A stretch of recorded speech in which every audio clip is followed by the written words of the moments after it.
Hi everyone, I'm back to read the last Cecile book from the Marie Grace and Cecile book series. This is book 6 and it's called Cecile's Gift. And here she is, darling dress. Anyway, made it to look kind of like this one. Anyway, I'll go ahead and read the back of the book so we can see what this one is about. It says, Cecile and her friend Marie Grace volunteer at an orphanage every week, and Cecile becomes especially close to one little girl named Perrine. But there are so many children who have lost their families to yellow fever, and Cecile wishes that she could do more to help them. When she hears that a huge benefit will be held to raise money for all the orphanages in New Orleans, she is determined to take part. But what can Cecile give to the orphans to lift their sad hearts and let them know she cares? Okay, so that's what this one is about, and we'll go ahead and get started. Cecile's Gift from 1853, Book 6. And we will go over our characters again so we can remember. We have Papa, Cecile's father, a warm and gentle man and a successful sculptor. Cecile, a confident, curious girl who loves the limelight. Maman, Cecile's mother, who is firm but kind and is a good businesswoman. Armand is Cecile's older brother who has been studying in Paris, France. Grand Pere, Cecile's loving grandfather, a retired sailor with many tales to tell. We have Tante Octavia and Renée, Maman's widowed sister, and her son who live with Cecile's family. Marie Grace, Cecile's friend who moved back to New Orleans after several years away. Madame Oceane, Marie Grace's aunt, a young opera singer. And Matilda, the Ray's housekeeper and cook, and Perrine Dupree, a girl who is staying at the Children of Mercy orphanage. Okay, and we will go ahead and start. Chapter 1 is called Great Things. October 1853. Cecile stood for a moment in the sunlight on her way to Holy Trinity Orphanage and glanced up at the beautiful blue sky. The few fluffy white clouds scampered quickly away, as if nothing could stand in the way of a clear and perfect day. Her brother Armand had just waved a jaunty goodbye and gone on his way to do some sketching in Jackson Square. Cecile watched his thin figure until he turned out of sight. She felt amazed and grateful that he had recovered so well from his terrible illness of the summer. Many people had not been so fortunate. Cecile thought sadly of her family's maid Ellen, who had died of yellow fever, just like thousands of other people across New Orleans. Cecile began walking again, drinking in the ordinary sounds of people chatting outside shops, horses trotting and wagons rumbling, and marchands calling on street corners to sell their snacks and trinkets. During the worst of the epidemic, Cecile remembered the city had grown still and silent because anyone who was not sick was caring for those who were. She looked up at the clear October sky and whispered a prayer of thanks that New Orleans was finally coming back to life. She hoped it would soon sound just as lively and bustling as it used to. And then, as she started up the steps to Holy Trinity Orphanage, she added another prayer. A prayer for many children who had lost their parents during this terrible summer. Holy Trinity was one of the places where the children were being cared for, and Cecile was here to help. She pushed open the door and stepped into the sunny hallway. Cecile, there you are, her friend Marie Grace called from the top of the staircase. Bonjour, Marie Grace, Cecile waved. Sister Beatrice has given us a job to do, Marie Grace said. Sister Beatrice was the director of Holy Trinity and a good friend of Cecile's maman. But first, I have news. Cecile tugged off her coat and hat and hurried up the stairs. Whatever is it? She asked. She could see that Marie Grace wasn't just smiling. She was beaming. Cecile could hear her excitement. Marie Grace clasped her arm. Uncle Luke and Aunt Oceane have decided to take a wedding trip. Cecile smiled, recalling the wedding of Marie Grace's uncle and the sisters and the girl's dear voice teacher right here in the chapel of Holy Trinity. The wedding had been small but magnifique, with flowers that she and Marie Grace had arranged and a beautiful hymn sung by Marie Grace. They're going to Belle Chenier, Marie Grace continued, and I'm going to go with them. Papa says I might stay 2 or 3 months. That's wonderful. Cecile hugged her friend. And ever since Marie Grace and her father had moved back to New Orleans in January, she had wanted to visit the village where her mother grew up. Cecile knew that Marie Grace had many cousins there, and she had not seen them for several years. We're leaving in a month, Marie Grace added, and I'll be busy helping Aunt Oceane get ready for the trip. Cecile heard the love in her voice as she said the words, Aunt Oceane. I'll miss you, but I'm so happy for you, said Cecile, and she meant it from her heart. I'll write to you, Marie Grace said, and you'll have to write back. Perhaps, Cecile teased, laughing, because Marie Grace knew that she didn't like writing very much. Now we'd better get to work. What does Sister Beatrice need us to do? 3 more children arrived today, and Sister Beatrice wants us to find places for them to sleep. The girls started down the hall, making their way around baskets piled with donated toys, neatly folded clothing, and clean linens. They glanced into rooms already crowded with narrow beds. Sieste impossible, exclaimed Cecile. There's no space left. Let's look in the music room, Marie Grace suggested. The girls hurried farther down the hall and stepped into a large room. It was filled with children-sized cots. Where's the piano? Cecile asked. Then she saw that it had been pushed into a corner to make space for baby cribs. Signs of little children littered the floor. Here was a tiny handkerchief. There was a rag doll. Cecile spied a slingshot on the floor and bent to pick it up. Armand used to have one of these, she said gently, wondering which of the children outside owned this prize. Marie Grace didn't respond. She walked to the window and looked down into the courtyard, where dozens of children were lining up for their morning treat. Cecile joined her. They watched as nuns passed out 1 small orange for each hungry stomach. Some children chattered with one another while they ate. Others sat alone. Cecile thought of her own family gathered around the dining table, sharing stories and laughter as they ate together. The children must miss their parents terribly, she said. She touched Marie Grace's shoulder. Will you miss your maman forever? Marie Grace nodded. I can't imagine what I would have done if I'd lost Papa too, she said softly. Cecile suddenly sat down on the nearest bed. She laid one hand gently on the thin blanket and thought of Maman tucking her into her soft, cozy bed each night. Her throat felt tight. How could anything make up for what the children had lost? Do you think we're really helping the orphans, Marie Grace? She asked. Marie Grace turned to face her. Of course we are, she said firmly. We make beds and peel potatoes for supper, and we spend time with the children. Why, only you can get the little ones to sit still. When you tell one of your stories or recite a rhyme, your make-believe seems so real. You help them forget their troubles for a while. And the children always want you to make up games for them, Cecile added. She smiled and stood up. I guess you're right. But I wish I could do magic now. Poof! She snapped her fingers. I would make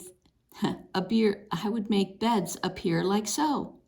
And Marie Grace laughed, and Cecile was happy that they had cheered each other. Just then the girls heard the screeching of carriage wheels outside, and then loud voices in the entrance hall. They rushed to the landing and leaned over the banister.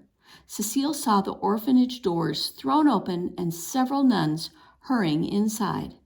What's happened? Marie Grace asked. Cecile marched downstairs to find out.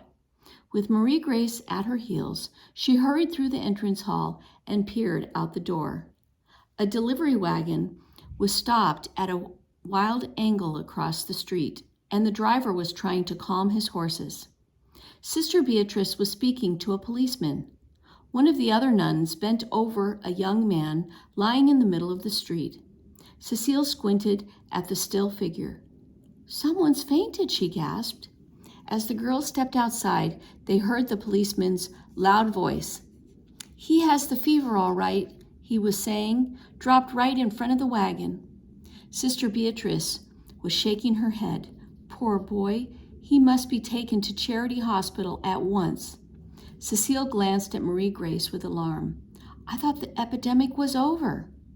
"Papa says it's almost over," Marie Grace assured her. "He says there are fewer cases every day." Marie Grace's father was a very good doctor. He had helped Armand get well. Cecile nodded and slowly turned back to the driveway. Then she heard something, just a small sound like a whimper, and she spun around. Did you hear that too?" Marie Grace asked. "Look." She pointed to an odd trail of items scattered in the street. There was a long baguette of French bread and 1, 2, 3 potatoes. The girls followed the path of potatoes, carrots, and onions until they spied a small hunched figure, half hidden in the shadows at the side of the building. At first all Cecile could make out was a pair of thin brown arms clutching a burlap market bag. That bag must have held the spilled vegetables, Cecile thought. She could still hear gentle sobbing. "I'll get Sister Beatrice," Marie Grace whispered. Cecile nodded and stepped closer to the shadows. "Hello," she called softly. "Please come out." The figure didn't move, but Cecile heard a young girl's voice moan, "Mon frère." Cecile's heart dropped. That boy must be her brother. Cecile looked back at the scene in the street, and the young man's limp body had already been lifted onto the back of the wagon. Cecile remembered the day that Armand had fallen ill just as suddenly. One moment he had been painting her portrait in the courtyard, and the next moment he had collapsed. She had never been so frightened. How scared and alone this little girl must feel. "S'il te plaît, please come out," Cecile asked. The child inched out of the shadows. She looked about 7 or 8 years old. Her black hair was neatly braided, and her dark eyes were anxious. "Comment tu t'appelles? What's your name?" Cecile asked. She spoke gently, but the girl looked away, watching the wagon roll out of sight. Cecile waited until it was gone, then tried again. "My name is Cecile," she said. "I know how worried you are. My brother had the fever too." This time the girl met her eyes, and Cecile reached out her hand, and the child grasped it tightly. "Please tell me your name," Cecile said. The girl was shaking. She held Cecile's hand tighter. "Perrine," she whispered. "Perrine Dupree." "Where are your parents?" Cecile asked. Perrine's reply was so soft that Cecile could barely make out the words. I have no one but my brother." Cecile swallowed hard. She has already lost her parents. Sister Beatrice and Marie Grace appeared beside them. Cecile quickly explained what she had learned. Sister Beatrice leaned toward Perrine, her eyes filled with sympathy. "Your brother will be cared for at the hospital," she said. "I will arrange for you to go to Sister Louise. You will be safe with her." As Sister Beatrice spoke to Perrine, Marie Grace whispered, "Who's Sister Louise?" "She's the head of the Children of Mercy, the orphanage run by the Nuns of Color. They care for the orphaned girls of color," Cecile murmured. "Maman and I visit there each week too." Cecile looked at Perrine again and saw that huge tears were falling down the little girl's cheeks. Cecile squeezed her hand to reassure her. "Ah, Perrine," Sister Beatrice said, "you've had quite an upset." Come inside with me and settle down a bit. I will send a message to Sister Louise, and we will get a word on how your brother is faring." Merci," Perrine stammered. Sister Beatrice turned to lead her away, but Perrine did not let go of Cecile's hand. "Will you come too?" she pleaded. Cecile's heart ached for the little girl, but she hesitated and looked at Marie Grace. "What about our job?" "You go ahead," Marie Grace said. "I think you've got a more important job now." "Perrine needs a friend," Cecile said softly. "I can do that." Marie Grace smiled. "Yes," she agreed. "You know how to be a very good friend." The next morning, Cecile thought of Perrine the minute she woke up, but she would have to wait to find out how the girl was doing. Maman had plans today. She had decided to treat Papa and his crew to a special lunch because they had been working so hard. The kitchen was busy all morning as Matilda, the cook, prepared her tastiest dishes. Cecile helped Maman and Tante Octavia pack plates and bowls, glasses and silverware, a tablecloth, and even a vase of bright flowers. Cecile worked eagerly, imagining how happy and pleased Papa, Armand, and the workers would be. Yet she couldn't stop thinking about the little girl with the frightened eyes. Finally, just before noon, all the baskets had been loaded into the hired carriage. Cecile had just squeezed onto the seat next to her aunt when Maman realized that she'd forgotten the basket of bread. "I'll get it, Maman." Cecile ran back through the gates that led to the courtyard. There on the brick path near the lemon tree was a palmetto basket filled with baguettes. She paused, reminded of Perrine's market basket spilled in the street. "Is Perrine all right? How is her brother?" Cecile wondered for the 100th time. Then she shook her head and snatched up the basket. Right now, Papa and his crew were waiting. "Here it is, Maman," and Cecile handed the bread to her mother and scrambled up into the carriage. The driver, Monsieur Antoine, shut the door, and soon the horses were off. Maman smiled warmly. "Ah, chérie, you are such a help to me." "Oh, I like to be, Maman," Cecile said, taking the basket back and balancing it on her lap as she spoke. "Both Sister Beatrice and Sister Louise say that you were a great help with the poor child whose brother fell ill," Tante Tay added. Cecile sighed, wishing that she had been able to do more. "I didn't talk with her much at all. She was very frightened. But I kept thinking of how I felt when Armand was sick, so I took her hand, and she held on so tight. It was strange. I felt close to Perrine, even though I'd never met her before." Maman nodded, and the deep blue feathers on her hat bobbed toward Cecile's nose. "Sometimes," she said, "just knowing someone cares gives true comfort." Cecile considered that for a moment. "I would like to visit her. May I, Maman? I am sure that the little girl, Perrine would like that. She needs kindness after such a terrible blow. And now the orphanages are so crowded," Cecile added, thinking of Perrine alone and frightened among so many strangers. Maman nodded sadly. "Children of Mercy is busting at the seams, and so is Holy Trinity, and every place that houses the orphaned children." The carriage turned the corner, and the clip-clop of the horses' hooves slowed. Cecile glanced out the window. They were passing a cemetery only a few blocks from Papa's stone yard. The street was clogged with wagons of every size and type, and almost all of them carried long wooden boxes, also of different sizes. As the carriage rolled along, Cecile realized that the boxes were coffins for those who had died, like Ellen and Perrine's Maman and Papa. Cecile wanted to look away, but she couldn't. For the first time, she understood why Papa had been so very busy. He was a stonemason. He carved fancy marble mantles and urns and even fountains. And when someone died, if the family could afford it, Papa carved an elegant stone marker and etched the person's name on it.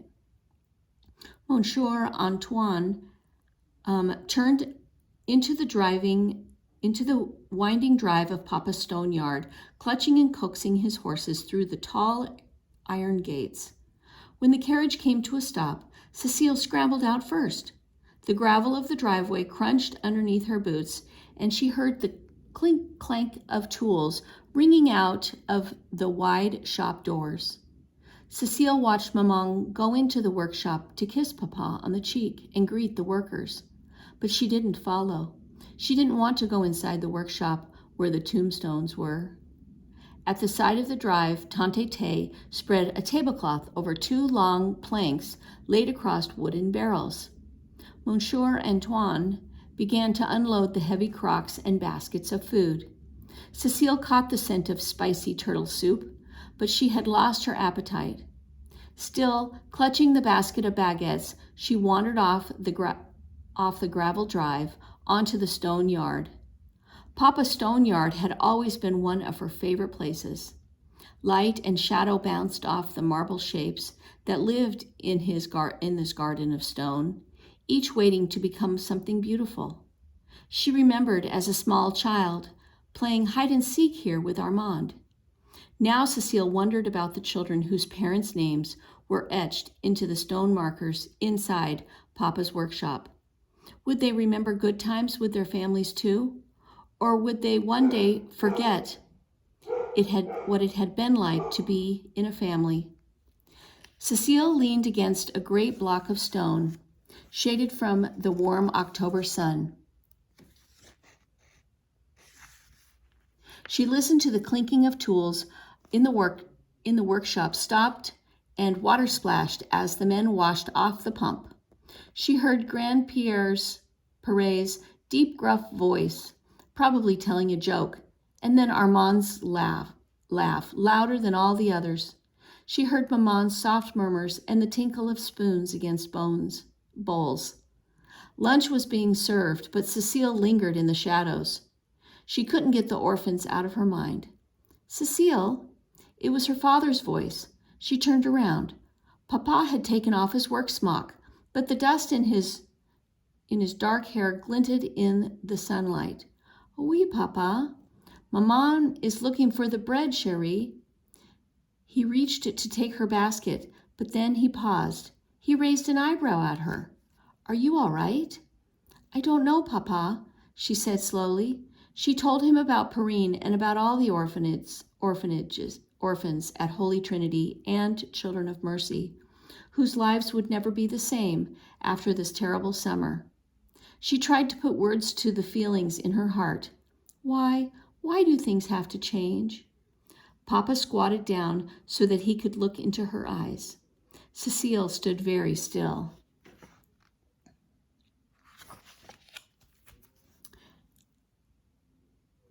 Everything must change, ma petite, Papa said. Sometimes we don't like it. Sometimes it hurts us, like this yellow fever that changed our family and many others. But change also makes us strong. He paused. Sometimes it can make us strong enough to do important things.